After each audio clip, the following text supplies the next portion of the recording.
जैन साथियों, आज हम साइंस के महत्वपूर्ण प्रश्न बताएंगे जो परीक्षाओं की दृष्टि से बहुत महत्वपूर्ण है। देखिए दोस्तों, पहला है हीरा विद्युत प्रवाहित नहीं करता क्योंकि हीरा विद्युत प्रवाहित नहीं करता क्योंकि इसमें कोई मुक्त इलेक्ट्रॉन नहीं होते। ध्यान रखना, मुक्त मतलब कोई स्वतंत्र इलेक्ट्रॉन नहीं होते। हीरा विद्युत प्रवाहित नहीं करता क्योंकि इसमें कोई स्वतंत्र इलेक्ट्रॉन नहीं होते हैं। ध्यान रखिएगा। अगला है निम्नलिखित में से कौन सा एक तत्व है। तो दोस्तों, ग्रेफाइट एक तत्व है। ठीक है। एल्यूमिना कई चीज़ों से मिलकर बनता है। पीतल, तांबा और जिंक से मिलकर बनता है। और ये सिल्का SiO2 ये भी मिलकर बनता है। लेकिन ग्रेफाइट तत्व है, सिंगल है। ठीक है दोस्तों, ध्यान रखिएगा। यानी कि ग्रेफाइट हो जाएगा, सी विकल्प से हो जाएगा। अगला है सीसा पेंसिल के निर्माण में किस सामग्री का प्रयोग किया जाता है। तो जो पेंसिल बनती है उसमें ग्रेफाइट लगा होता है। ठीक है, ध्यान रखने का, क्या ग्रेफाइट का उपयोग होता है। तो ग्रेफाइट विद्युत का सुचालक होता है दोस्तों, ध्यान रखिएगा। ठीक है। तो जो सीसा पेंसिल के निर्माण में कौन सामग्री प्रयोग किया जाता है, ग्रेफाइट, ध्यान रखना। अगला है निम्नलिखित में से कौन सा अच्छा विद्युत चालक है। तो ये ग्रेफाइट सबसे अच्छा विद्युत का चालक होता है। लकड़ी तो कुछ चालक है, हीरा भी कुछ चालक है, पेड़ भी कुछ चालक है। तो ग्रेफाइट जो होता है सबसे अच्छा विद्युत का चालक होता है, ध्यान रखिएगा। इसमें विद्युत धारा प्रवाहित हो सकती है, होती है, जबकि हीरा, लकड़ी और इसमें विद्युत धारा प्रवाहित नहीं होती है। अगला है इनमें से किसका प्रयोग एक स्नेहक के रूप में किया जाता है। तो दोस्तों, स्नेहक के रूप में ग्रेफाइट का ही प्रयोग किया जाता है। ध्यान रखना, किसका प्रयोग किया जाता है, ग्रेफाइट का। किसका प्रयोग एक स्नेहक के रूप में किया जाता है, ग्रेफाइट का प्रयोग स्नेहक के रूप में किया जाता है। ध्यान रखना, ठीक है दोस्तों। ये ग्रेफाइट का प्रयोग जो है स्नेहक के रूप में किया जाता है। ग्रेफाइट एक विद्युत का सुचालक होता है, ये अच्छा चालक भी है। ठीक है दोस्तों।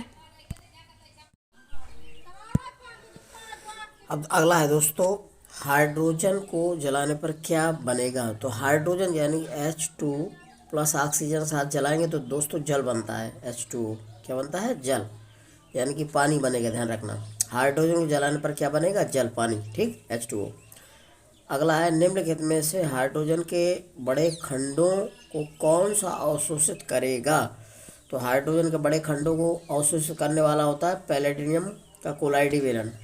पहले डीएम का कोलाइडी विलयन जो है हाइड्रोजन के खंडों को अवशोषित कर लेता है। ध्यान रखने का, पैलेडियम का कोलाइडी विलयन अवशोषित करता है। अगला है खाना पकाने का तेल वनस्पति घी में से किस प्रक्रिया द्वारा बदल जाता है।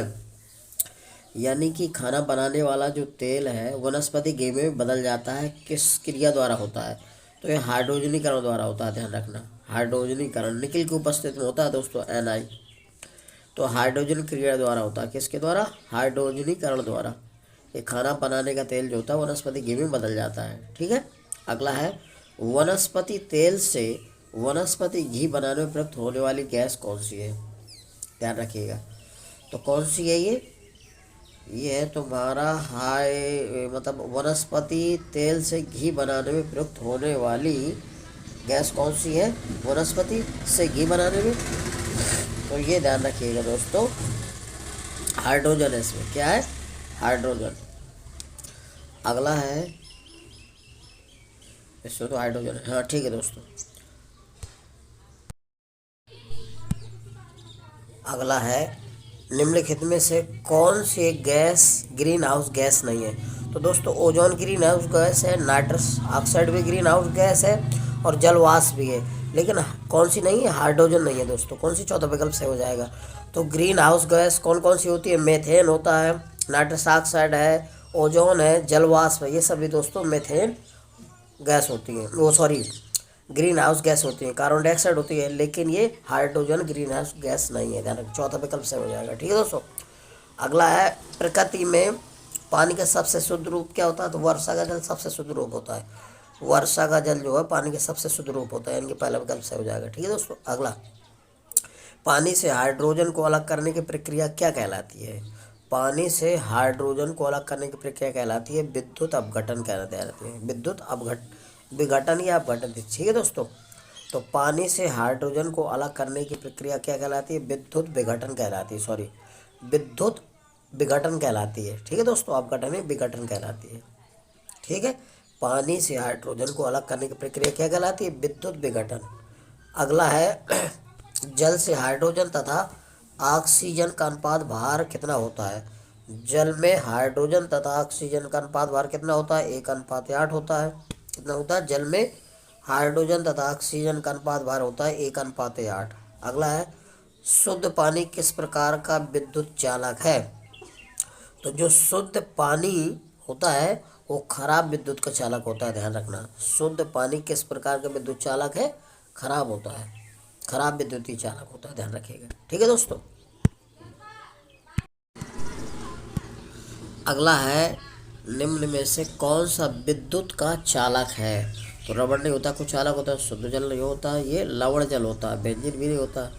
तो दोस्तों विद्युत का चालक है कौन? लवण जल।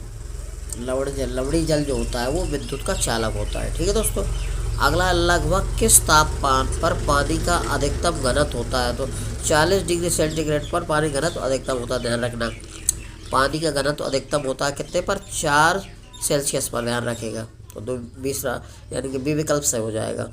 पानी का अधिकतम घनत्व कितने सेल्सियस पर होता है? 4 सेल्सियस पर, 4 सेंटीग्रेड पर। ठीक है। पानी का घनत्व कितना होता है? तो 1000 किलो प्रति घन मीटर होता है। कितना होता है? 1000 किलो प्रति घन मीटर पानी का घनत्व। अगला है, पानी का क्वथनांक है।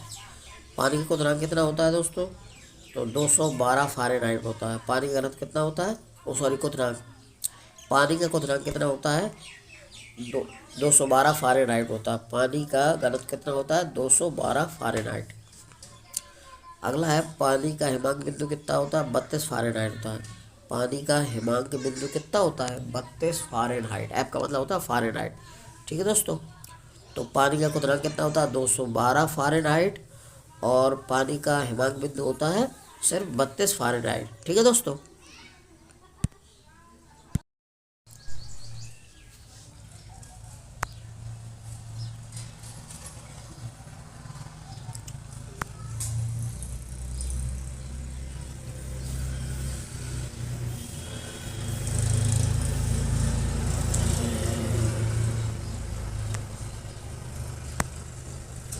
अगला है साथियों, अम्लीय वर्षा में निम्नलिखित में से किसकी मात्रा अधिक होती है? यानी कौन सा अम्ल सबसे अधिक मात्रा में होता है, ध्यान रखना। अम्लीय वर्षा में निम्नलिखित में से क्या अधिक मात्रा में रहता है? तो सल्फ्यूरिक अम्ल H2SO4 अधिक मात्रा में रहता है, ध्यान रखना। रहता है नाइट्रिक अम्ल में भी है। ये दोनों ही अम्लीय वर्षा के उत्तरदायित्व होते हैं, लेकिन सल्फ्यूरिक अम्ल ज़्यादा मात्रा में रहता है। ठीक है। मात्रा पूछी गई किसकी? तो सल्फ्यूरिक अम्ल हो जाएगा H2SO4। ठीक है दोस्तों। अगला है, स्वास्थ्य को संकट में डालने वाला सबसे गंभीर वायु प्रदूषक कौन सा होता है? तो सबसे वायु प्रदूषक होता है सल्फर डाइऑक्साइड, SO2। कौन सा होता है? SO2, ध्यान रखने का। स्वास्थ्य को संकट में डालने वाला सबसे गंभीर वायु प्रदूषक कौन होता है? Sulphur dioxide, SO2। अगला, कार की बैटरी में किसका इस्तेमाल होता है? तो कार की बैटरी जो होती है उसमें किसका प्रयोग किया जाता है? तो सल्फ्यूरिक एसिड का, H2SO4। किसका? H2SO4 का, ध्यान रखिएगा। कार की बैटरी में किसका इस्तेमाल होता है? सल्फ्यूरिक एसिड, यानी कि सल्फ्यूरिक अम्ल, H2SO4। अगला, हाइलोजनों में सर्वाधिक अभिक्रियाशील कौन होता है? तो हाइलोजनों में सबसे अधिक अभिक्रियाशील होता है फ्लोरीन, ध्यान रखना। हाइलोजनों में सर्वाधिक अभिक्रियाशील कौन होता है? फ्लोरीन होता है। हाइलोजनों में सर्वाधिक अभिक्रियाशील कौन होता है? फ्लोरीन। ठीक है दोस्तों। और फ्लोरीन सबसे अधिक ऋणात्मक तत्व होता है। अगला है, निम्नलिखित में से कौन सा ऐसा तत्व है जो कभी भी अपने किसी भी यौगिक में धनात्मक ऑक्सीजन अवस्था प्राप्त नहीं करता या ऑक्सीजन अवस्था नहीं देता? तो दोस्तों वो है फ्लोरीन। क्योंकि फ्लोरीन ऋणात्मक होता है तो ये धनात्मक ऑक्सीजन अवस्था नहीं देगा, ऋणात्मक ही देगा। ध्यान रखना, फ्लोरीन की -1 ऋणात्मक संख्या होती है, तो ये कभी भी धनात्मक ऑक्सीजन अवस्था नहीं देता। कौन? फ्लोरीन। ठीक है दोस्तों। मेरा वीडियो अच्छा लग रहा है तो मेरे वीडियो को लाइक और सब्सक्राइब करिए। जय हिंद साथियों।